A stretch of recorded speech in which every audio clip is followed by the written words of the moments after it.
कांग्रेस ने कहा है कि सारी की सारी चीजों के सूत्रधार जो है वो अमित शाह जी थे और अमित शाह जी को सदन में आना चाहिए, अमित शाह जी को बयान देना चाहिए, उन्हें इस्तीफा दे देना चाहिए, क्योंकि वहां पर पैलेट गन से जो है गोली चली है जिससे कुछ लोग घायल हुए हैं। इस तरीके की बातें भी। दूसरी बात एक और है, उनका कहना है कि छात्र आंदोलन को दबाने का कुप्रयास हुआ है, छात्र आंदोलन को दबाने के लिए खूब प्रयास हुए हैं, लाठीचार्ज की स्थितियां आई हैं, मारने की कोशिश की गई है, बहुत सारी चीजें, बहुत सारे आरोप लगे हैं। और एक जो सबसे महत्वपूर्ण बात यह भी है कि कुछ आपराधिक तत्व के जो व्यक्ति हैं उनको लेकर भी यहां पर राजनीति बड़ी गर्म है। क्या कहेंगे आप, कैसे देखते हैं आप जी? देखिए संजय जी, कोई भी राजनीतिक दल हो सत्ता में, कोई नहीं चाहता कि मेरे खिलाफ कोई बड़ा आंदोलन हो, और हर सरकार पीछे के रास्ते से उसको दबाने का काम करती है। तो कोई नया काम तो नहीं हो रहा है, कोई सरकार स्वागत तो करती नहीं आंदोलनकारों का। जो भी आंदोलन कर रहे होते हैं उनका ऐसा तो नहीं कि स्वागत किया जाए, पीछे के पर्दे से कूटनीतिक तरीके से ये सब चीज़ें दबाने का काम हर सरकार करती आई है। क्या गोली कांड पे इंदिरा गांधी जी के ज़माने में जब साधुओं की हत्या हुई, साधुओं को ऊपर गोली चली, इस्तीफा मांगा था क्या? वो भी दिल्ली में हुआ था। क्या तमाम किसान संगठनों के ऊपर दिल्ली में गोलियां विभिन्न सरकारों को रहते हुए चली, इस्तीफा दिया क्या उन्होंने? तो ये सब कहना तो मुझे लगता है कि राजनीतिक रूप से जो लोग इस्तीफा मांग रहे हैं वो ठीक है, मांग सकते हैं, लेकिन देश कहाँ ला करके खड़ा कर दिया इस पर विशेष चर्चा होनी चाहिए। हर व्यक्ति अपने हिसाब से ही सच को देखना चाह रहा है।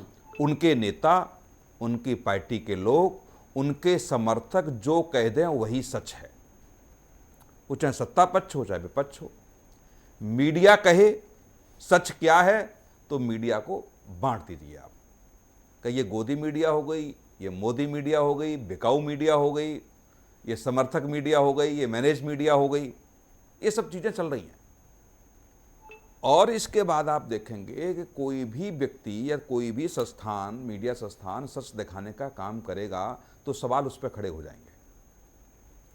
राहुल गांधी जो कह रहे हैं वो सच है, कांग्रेस के नेता जो कह रहे हैं वो सच है, अखिलेश यादव जो कह रहे हैं वो सच है, या मोदी जी अमित शाह जो कह रहे हैं वो सच है, इसके अलावा सब झूठ है। तो जब सब झूठ ही है तो देश को इस मुआने पर ला करके खड़ा कर दिया ना आपने। कोई कुछ भी कहता रहे, हम लोग कुछ भी कहें, इसका कोई मतलब नहीं है। मतलब ये ज़्यादा हम कहेंगे, जोर दे करके कहेंगे तो हम पर और आप पर भी आरोप लगेंगे कि आप भी किसी के समर्थक हो गए।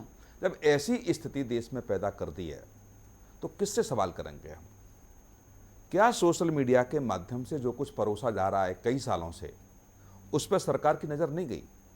इंस्टाग्राम पे क्या क्या हो रहा है, क्या सरकार की कभी नज़र नहीं गई? आज जाकर के वहाँ और दूसरी महत्वपूर्ण बात देखिए, बगल के देशों में क्या हुआ उससे भी सरकार की आंखें नहीं खुली। किसानों ने जो आंदोलन किया उसमें अराजक तत्व घुसाए, उससे भी सरकार की आंखें नहीं खुली। तो दिल्ली में जो कुछ होता रहा वो ठीक है। सरकार ने कौन सा ब्लूप्रिंट तैयार किया कि जहां राजधानी में यदि ऐसी व्यवस्था हो जाए, जैसे बांग्लादेश में क्या हुआ, यही हुआ ना कि सुप्रीम कोर्ट को और प्रधानमंत्री कार्यालय को, राष्ट्रपति आवास को घेर लिया और हुड़दंग करते रहे लोग। ऐसे नेपाल में हुआ। तो इसमें कौन सी स्थिति बच गई? आज संसद घेरे हुए बच्चे खड़े हुए हैं। आप मानिए यदि गोली कांड हो जाता और 2-4 बच्चे मर जाते फिर क्या होता? इस पे कुछ नहीं है। संसद सत्र के दौरान आपने देखा होगा नया कानून आया, उस नए कानून पर सार्थक चर्चा नहीं होगी कि इसमें क्या और जोड़ा जाए। ये विपक्ष की तरफ से सवाल खड़े नहीं किए गए, ये 4 लाइनें और जोड़ लीजिए, ये 4 चीजें और जुड़ जाएंगी तो और ये कानून सशक्त हो जाएगा। छात्रों की बात तो वहां थी नहीं, और 37 दिन आंदोलन वहां हुआ। 20-25 दिन तो नेताओं को याद ही नहीं आई कि कुछ छात्र वहां बैठे हुए हैं कि नहीं बैठे हुए हैं। जब लगा कि बहुत चीजें बिगड़ती जा रही हैं और हमारे हाथ से निकलती जा रही हैं, तब सब सक्रिय हो गए। केजरीवाल जी भी सक्रिय हो गए, अखिलेश यादव जी भी, राहुल गांधी, सब सक्रिय हो गए। जो आपने कहा ना अभी कि आगे जाके होगा क्या, प्रधानमंत्री के आवास को घेरेंगे, मुख्यमंत्री को आवास घेरेंगे, जो भी 20,000 लोग इकट्ठे हो जाएंगे और 20,000 लोग हुड़दंग मचाएंगे, वो इस्तीफा देके भागना पड़ेगा। और उसमें से 2-4-10 लोग मर गए तो और बवाल देश में। इस मुआने पर ला करके देश खड़ा कर दिया है। ये इस पर सोचना पड़ेगा, ईमानदारी से सोचना पड़ेगा इस पर, कोई भी राजनीतिक दल हो। और हम लोगों की ज़्यादा जिम्मेदारी बनती है कि कि आखिर में लोकतंत्र को मजबूत करने के लिए इन सब व्यवस्थाओं को भंग क्यों किया जा रहा है। चुनाव के समय पे आप बड़े नेता कुछ भी कहेंगे दूसरे नेता के बारे में, सीमाएं क्रॉस हो जाएंगी। अनिल जी की बात से थोड़ा बहुत सहमत हूं मैं। जहां लाखों लोग आपको फॉलो करते हैं, जो आपको आदर्श मानते हैं, यदि उनके मुंह से ऐसी बातें देश का युवा सुनेगा तो कहां जाएगा युवा? वही करेगा जो आप कर रहे हैं। आपने उन शब्दों का उपयोग किया, वो भी संवैधानिक शब्द नहीं थे, और संवैधानिक पदों पर बैठ करके आपने दिए। बच्चे तो संवैधानिक पदों पर नहीं है, आपने तो संवैधानिक पदों पर बैठ करके दिए, चाहे नेता प्रतिपक्ष हो, चाहे प्रधानमंत्री हो, चाहे गृह मंत्री हो। पश्चिम बंगाल का चुनाव आप देखिए, जम्मू कश्मीर का चुनाव देखिए, इससे पहले पश्चिम बंगाल का चुनाव देखिए, किन किन शब्दों का उपयोग वहां हुआ एक दूसरे के खिलाफ। तो जो बच्चे देख रहे हैं, सुन रहे हैं, वो बच्चे कर रहे हैं। जिम्मेदारी तो घर का बुजुर्ग, किसी भी घर में, मेरे दादा या मेरे पापा रोज गाली दें तो मेरे बच्चे क्या सीखेंगे? वही गाली आएगी उनके मुंह में। तो जो आदर्श सिखाने वाले हैं, जो लोग लाखों करोड़ों बच्चों के आदर्श बने हुए हैं, वो छोड़ के क्या जा रहे हैं पीछे? सत्ता के लिए कुछ भी करेंगे, सत्ता पाने के लिए किसी भी हद तक चले जाएंगे आप, उनके लिए कोई लक्ष्मण रेखा नहीं है। तो ऐसी व्यवस्था जब आप छोड़ के जा रहे हैं तो अगले 25 साल बाद आप देखेंगे होगा क्या इस देश का। डॉक्टर सुनील जी, आपको नहीं लगता कि क्योंकि जैन जी की बात हो रही थी और भारत का जैन जी जो लगातार आप देखेंगे कि इतने वर्षों से भी आंदोलन बहुत हुए हैं, बहुत बड़े बड़े आंदोलन हुए हैं, और छात्रों ने ही वास्तव में आंदोलन किए हैं, छात्रों ने ही सरकारों को जगाया है, हर बार हुआ है। लेकिन आंदोलन करना और आंदोलन की गरिमा को बनाए रखना, उस पर चर्चा जो होनी चाहिए, उस चर्चा को लेकर बहुत सारे लोगों के पेट में दर्द रहता है। उस पर बात करनी होगी कि वास्तव में आंदोलन को कोई मना नहीं कर रहा, छात्रों के साथ हर कोई है भाई, छात्र तो भविष्य हैं। लेकिन बात है कि अगर आप व्यवस्थाएं ही खराब कर देंगे तो उसका असर पूरे विश्व में पड़ेगा। वो भारत का जैन जी है, वो तस्वीर जो दी जा रही है उस पर बात करेंगे। डॉक्टर सुनील जी, उस पर क्या कहेंगे आप? जो बांग्लादेश में हुआ, हाँ, तमाम नेता प्रतिपक्ष के जो नेता थे, उन्होंने कई जगह एग्जाम्पल दिया कि देखिए बांग्लादेश में क्या यहाँ भी हो सकता है, हाँ, नेपाल में हुआ, यहाँ भी हो सकता है।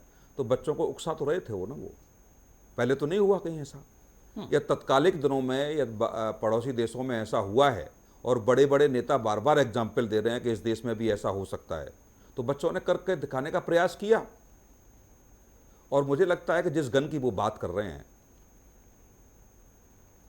क्या गलत किया पुलिस ने?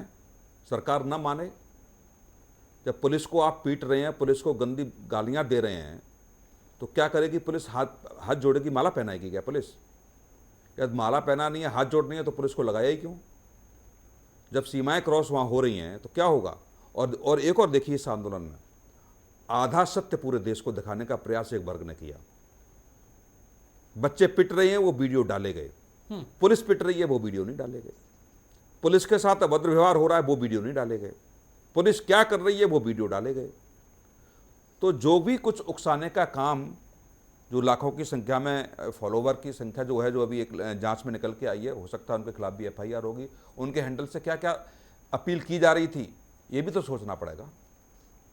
कौन कौन सी बातें उन बच्चों को उकसाने के लिए की जा रही थी। एक जैन जी का प्रवक्ता, जो अभी कौन सी कांग्रेस पार्टी बनी है, वो क्या सुप्रीम कोर्ट ने कुछ कहा हम नहीं मानेंगे? ये दम कहां से आ रही है बच्चों में? ये साहस कहां से आ रहा है कि सुप्रीम कोर्ट के खिलाफ कोई व्यक्ति कमेंट कर रहा है? ये सीख तो वही रही है जो नेता कहते हैं। सुप्रीम कोर्ट ने आदेश किया, बोला मैनेज कर लिया सरकार ने, हाई कोर्ट से फैसला तो आपके पक्ष में आया तो स्वागत हो गया। तो जो नेता नहीं बच रहे हैं, चाहे चुनाव आयोग हो, चाहे CBI हो, ED हो, सुप्रीम कोर्ट हो, हाई कोर्ट हो, जब उनके खिलाफ बोलते हुए देखते हैं बच्चे, तो वही वो कर रहे हैं कि हम सुप्रीम कोर्ट के आदेश को नहीं मानते। आप सुप्रीम कोर्ट का आदेश नहीं मानेंगे तो किसका आदेश मानेंगे आप?